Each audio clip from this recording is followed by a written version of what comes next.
असलामुअलैकुम दोस्तों, तुसी वेख रहे हो पाक पंजाब टीवी ते मैं हाँ तुहाडा दोस्त अब्दुल वाहिद। दोस्तों माशाल्लाह तुहाडे वास्ते ये अपना इलाका तहसील आरफवाला ज़िला पाकपतन। इत्थे माशाल्लाह तुहाडे वास्ते ये 8 कनाल ज़रई एंड कमर्शियल खास तौर पर कमर्शियल ज़मीन लैके हाज़र होए हैं। उम्मीद करांगा तुहानूं बड़ी पसंद आएगी। दोस्तों ये आपां दिखा रहे भरावां नूं कि यह मक्की काश्त की गई है इस वड़ तो लैके तो गंदम तक। अं समझ लो कि अपनी 8 कनाल जमीन के दोवां सिरां ते गंदम हैगी है, लेकिन गंदम अपनी नहीं हैगी। ये मक्की जी मैं जमीन दिखा रहा भरावां नूं, ये अपने को जमीन है तोड़ लंबाई दे विच 8 कनाल। इस वड़ तो लैके गंदम वाली इस वड़ तो लैके तो सामने गंदम तक कितने पाई खड़ा है। इस वड़ तक इनका 2 कनाल का फ्रंट है, 2 कनाल फ्रंट है तो 8 कनाल की लंबाई दे विच अपने को 8 कनाल जगह है खास तौर पर कमर्शियल। बाकी दोस्तों रह गई मेन रोड की गल, एक कारपेट रोड की गल। ये साहिवाल रोड तो आ रहा है, चीचा वसनी रोड नाल टच हो रहा है। इस साइड ते साहिवाल रोड है जोड़ा कि सिर्फ इत्थों अंदाजन 6 किलोमीटर फासला। मैनू मालक ने कहा कि 5 किलोमीटर, लेकिन मैं भरावां दसदा पिया तुसीं चलो 7 ला लवो, लेकिन इस तों ये ज़्यादा नहीं हैगा। तकरीबन कोई 6 किलोमीटर फासला है।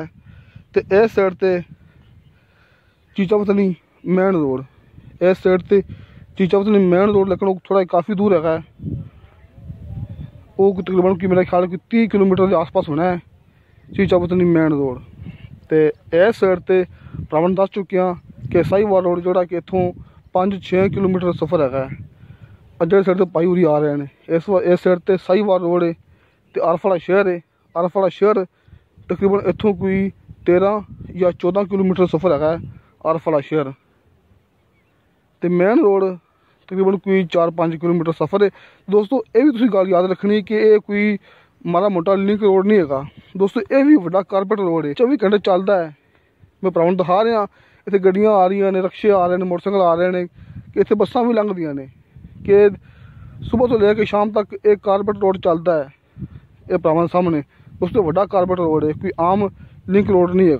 तो इत्थे तुसीं कोई भी कारोबार कर सकते जी। इत्थे इस जगह के हिसाब नाल, इस रोड के हिसाब नाल तुसीं इत्थे कोई भी तुसीं इत्थे कारोबार कर सकते जी, क्योंकि इस रोड ते किधरे किधरे पेट्रोल पंप भी है, फैक्ट्रियां भी है ने, कि डेयरी फार्म पोल्ट्री फार्म इत्थे लोगों ने इस मेन रोड पर बनाए हुए हैं। खास तौर पर पेट्रोल पंप भी इत्थे बनाए हुए हैं, फैक्ट्रियां इत्थे बनाई हुई ने इस रोड के उपर। तुसीं आके मौके पर आके चेक कर सकते जी। दोस्तों ये 8 कनाल जगह है, एक ही बंदे के नाँ से रजिस्ट्री इंतकाल है, कोई मसला नहीं है। ये अपनी गारंटी होंगी जी मूवी मैं मौके पर खलो के बनावा। जिस तरह कि मेरे इलाके की मूवी हैगी है, आरफवाला शहर की मूवी है, तहसील आरफवाला है, ज़िला पाकपतन है। इत्थे मेरी पक्की शर्तिया गारंटी कि तुहानूं इत्थे किसी किस्म का कोई मसला पेश नहीं आएगा। बाकी दोस्तों रह गई डिमांड की गल। दोस्तों डिमांड जी चलती भी इलाके तुसीं आके चेक भी कर सकते जी कि जोड़ा आप जिसे खड़े हुए हैं, जोड़े आप रोड पर खड़े हुए हैं, इस रोड तो पिछे हट के कोई 5-6 किलोमीटर, कम से कम 5-6 किलोमीटर इस रोड तो पिछे हट के इत्थे 35 लाख रुपया फी एकड़ डिमांड चलती पई है। 35 लाख रुपया फी एकड़ डिमांड चलती पई है दोस्तों, इस वास्ते कि इत्थे हर फसल होंदी है। कोई फसल दुनिया की ऐसी नहीं हैगी जिहड़ी साडे इस इलाके च ना होंदी होवे। बड़ा मशहूर मरूफ इलाका है, खास तौर पर आलू की पैदावार, मक्की की पैदावार इत्थे बहुत ज़्यादा होंदी है साडे इस इलाके च। ते साल का नहरी पानी होंदा है, इत्थे भी साल का नहरी पानी है। तो ट्यूबवैल का पानी बिल्कुल शर्तिया मिठा होंदा है। ये भी अपनी गारंटी होंदी है कि आरफवाला इत्थे ट्यूबवैल का पानी बिल्कुल मिठा है तो साल का नहरी पानी है। कोई फसल ऐसी नहीं हैगी जिहड़ी इत्थे ना होंदी होवे। ते ये भी मैं भरावां दस चुकिया तुसीं इस जगह पर कोई भी कारोबार कर सकते जी। तो दोस्तों इस रकबे की डिमांड की मालक ने 1 करोड़ ते 5 लाख रुपया। तुसीं डिमांड नहीं समझना जिवें फाइनल होंदी, क्योंकि मालक ने कहा कि 19-20 का फर्क आ सकता है तो मजीद घना फर्क नहीं आ सकता, कि जमीन उन्होंने कहा है कि आप करोड़ तो बाहर बेचनी है। इस वास्ते मैं डिमांड की है 1 करोड़ ते 5 लाख रुपया इस 8 कनाल जगह की। तो यही वेख सकते कि आस पास चेक भी कर सकते आके कि डिमांड इत्थे नहीं चलती पई है अपने इस इलाके च। ये अपनी गारंटी आके चेक कर सकते जी। तो दोस्तों 8 कनाल जगह है, 1 करोड़ ते 5 लाख रुपया डिमांड है। थोड़ी बहुती कमी पेशी प्यार मुहब्बत हो जाएगी। अपना इलाका है, तहसील आरफवाला, ज़िला पाकपतन। आरफवाला शहर कोई 12-13 किलोमीटर सफ़र है।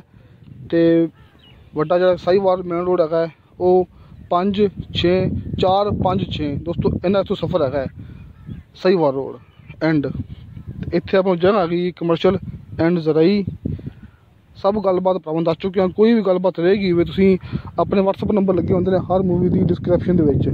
दोस्तों अपने WhatsApp नंबर हर मूवी की डिस्क्रिप्शन विच लगे होंदे ने। किसी दोस्त ने मौके पर आना हो तो अपना दफ्तर है, मैं भरावां दसदा हुन्ना कि आरफवाला शहर घमारा वाला चौक, आरफवाला शहर घमारा वाला चौक, उत्थे अपना दफ्तर, तुसीं उत्थे आके अपने नाल मुलाकात कर सकते जी। इस ज़मीन की मुकम्मल तुसीं तसल्ली कर सकते जी। तो दोस्तों तुहानू साडी वीडियो पसंद आवे, साडी वीडियो लाइक तो शेयर ये ज़रूर करो तो अपने बेहतरीन डॉक्यूमेंट्स लेके भेजो। अपनी गारंटी होंदी कि अपने चैनल पर कोई मूवी फेक झूठी नहीं होंदी, ये अपनी पक्की गारंटी है। इंशाअल्लाह ताला मिलांगे अगली वीडियो ते। खुदा हाफिज़।